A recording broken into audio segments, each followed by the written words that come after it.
When a rider cannot control the inside leg of his horse, then he cannot even think about lateral exercises.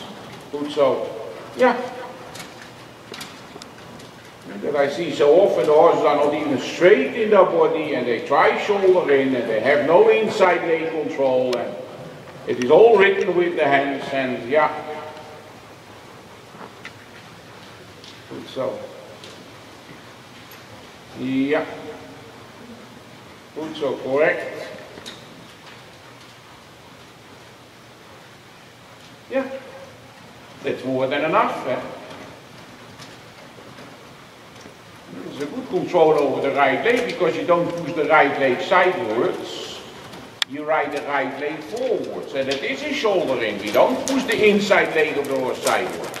We bring the shoulder away from the haunches to the inside. Many riders do that wrong. They poke so hard with an inside leg that the inside leg of the horse is coming in front of his outside leg and the horse is stumbling.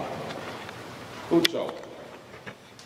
To the left is exactly the same. You ride his left leg from behind. And the moment you feel that left leg steps forward but stays underneath the hip, then you just bring with two reins the shoulder a little bit to the left. Exactly. And then you see shoulder in is not difficult to teach the horses. In reality, very easy.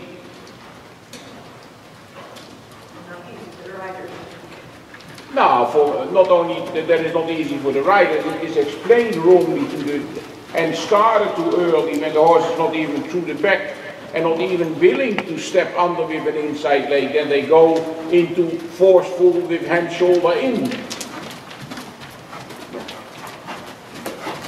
If there is no inside leg control, then it is not possible.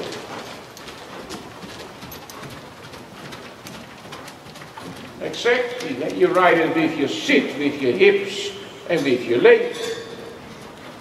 And the hand can from time to time, yeah, help a little bit, but when you said I have to pull on one rein, that's end of story. Yeah, and nothing to do with a heavy inside rein, the opposite. The inside rein should light up and never becoming heavy in shoulder in or a travers or a half pass.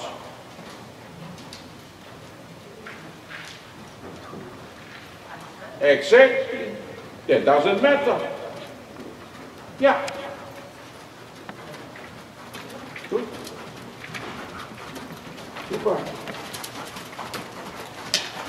And it also brings them a little bit higher in the top line. You see, when you have a shoulder in control, yeah, then without that you directly are working hard to get it, what you do, but you don't realize it, and you get elevation. You work them upwards. Yeah. You cannot carry your horse upwards with your hands. More elevation, more what we call dressage neck in a horse. Arch is because of deeper coming underneath from behind. How we do that? Because of shoulder for and shoulder in.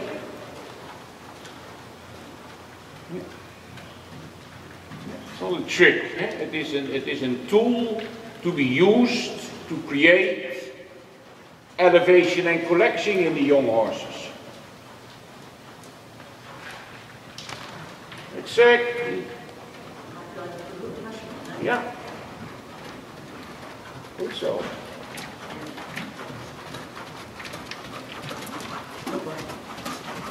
Goed je change heen.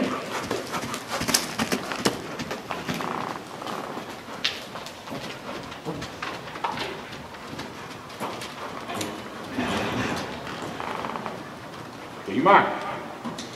And also here, the same build-up. That you set my lower leg push forwards with grip. My upper body is and that is what is important, is a part of a second behind the movement. And then I keep the horse nice in front of my sit. When I go faster with my body, they cannot elevate the shoulder because I push them down in the shoulder. You have to stay behind the shoulder. Yeah. When the rider gets quicker in his own body by coming too quick off the saddle, then you go in front of the movement what makes the horse run. Because we create it.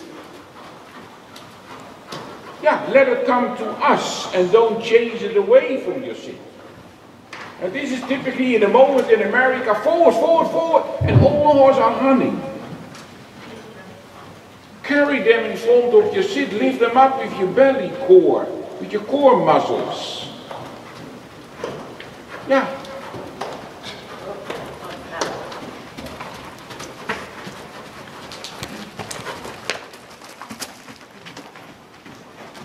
Yeah.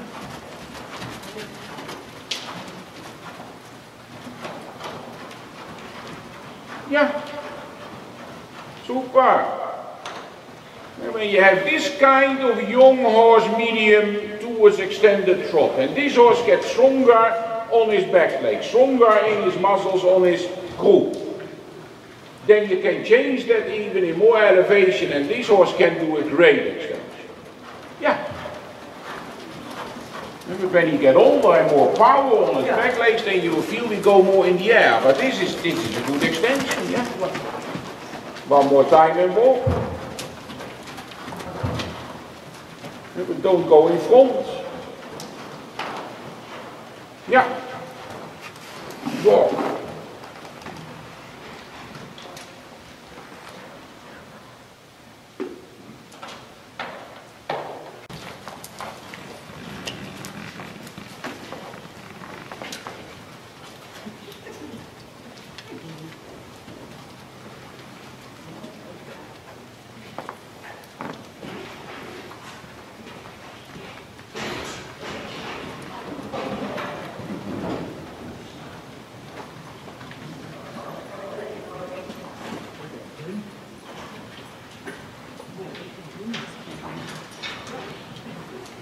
Here also, you can aim on shoulder 4 before corners. When shoulder 4 in corners work well, and he is willing to stay in front of your aim, you can continue shoulder 4 on the long sides. So, yeah. Yeah, exactly. So you see what I said and announced before, you see that also for him to sit that deep down like the other horse that we had before is more difficult for him to do that in 3-bit canter. And why is that? Because I told you, a little bit a longer horse is more difficult to sit down than a shorter horse. So you feel in your canter that you are close to what you had before, but it is not the same. So here you have to much more. You have to help this horse more with your core muscle. Lift him up. Carry him in your sit. That will help him. Eh?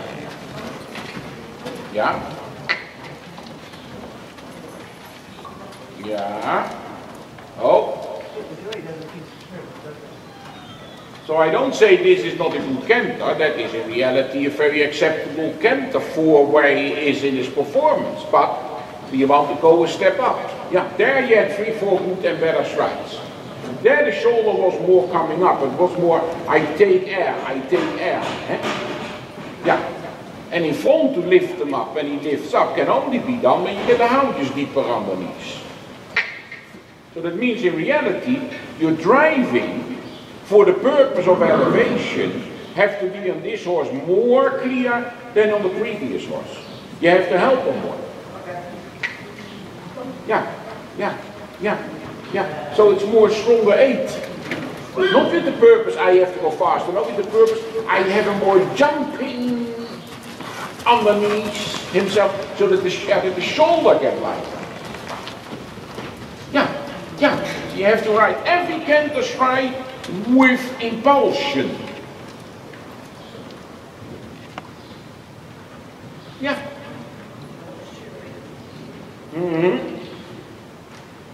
So I hear something now, and I think in your subconscious, you still have a little bit that fear, maybe he runs away from me, And maybe that in your subconscious you hold a little bit back in your driving. And you need that driving to get enlightened. Oh, you see? Yeah. And I know how that works. When you have a horse and he wasn't a piece of art. Okay? And so in your subconscious, you still, without realizing it, you are a little bit on the brake. In case of. But he needs the opposite. Not in flat, but in elevation. Oh, thank you. You see? And when you see that on the video, you see on the short side, you are sitting much deeper down and you sit on the short side to reach a higher stride. Yeah. And then you will feel when he really starts sitting on his haunches and he gets quite light in the bridle.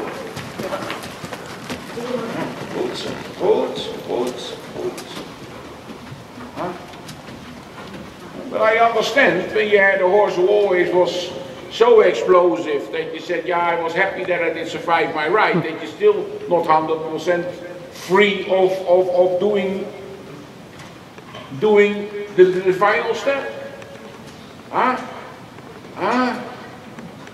Good, so walk. Good positioning, yeah, keep the shoulder to the right. Exactly.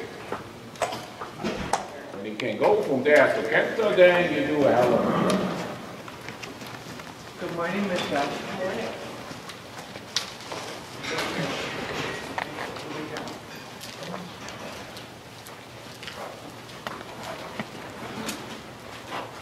Yeah. So you settle down again.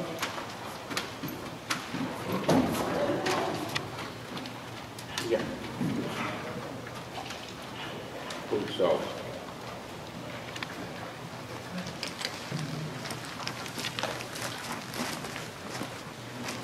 So you try to reach that same what you had before. First of all, you set I want shoulder leading slightly, and when I have shoulder leading, I start to use more my sit. Exactly.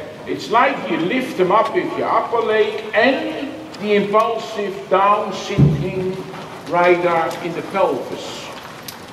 And then your core muscle will help you to do that. Yeah.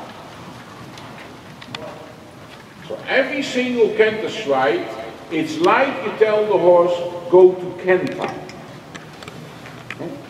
And when you do that in the correct way, then you get out of each time, by each single canter stride, to repeat the 8 go to canter, you get lightness and elevation.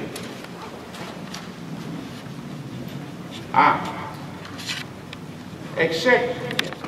Riding a horse up to the real collection in the beginning, really to get that clear into the head, that is repetition of the start of canter.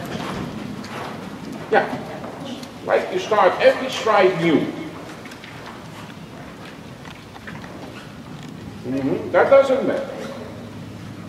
You see on this side he struggles more. Why he struggles more? Because he has to be willing to let the shoulder lead. So this is not that he said in his head, I don't want to work. No, this is hard. This is harder work. Good so. So very important that you don't lose your balance. That you said, I have my outside sit bone down. I sit on both sit bones. But do moment you can move your sit to the right, then on the left you have nothing to say anymore. But you need your outside sit bone. Yeah, there you got to the corner. Why you got there very deep to the corner? Because you were working to get on both sit bones. But when the horse pushes your sit to the right, then you escape on the left. Put so.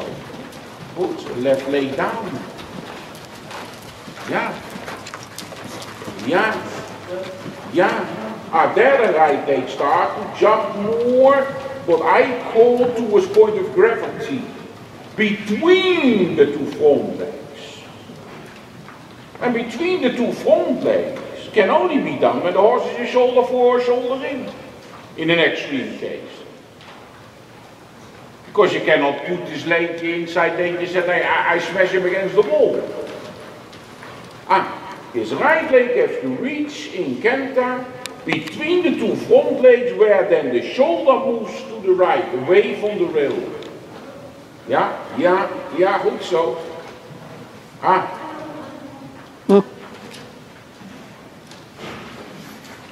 That is, there again. This is what we want. This is what we want. And that brings tension. For sure it brings tension. Because he has to work the hell out of himself. But that is very important that the rider feels it. The sit, the horse moves my sit to the inside. He throws me off balance. I have no outside sit bone. Goed zo. Goed. Maar goed zo. Goed zo. He makes you work.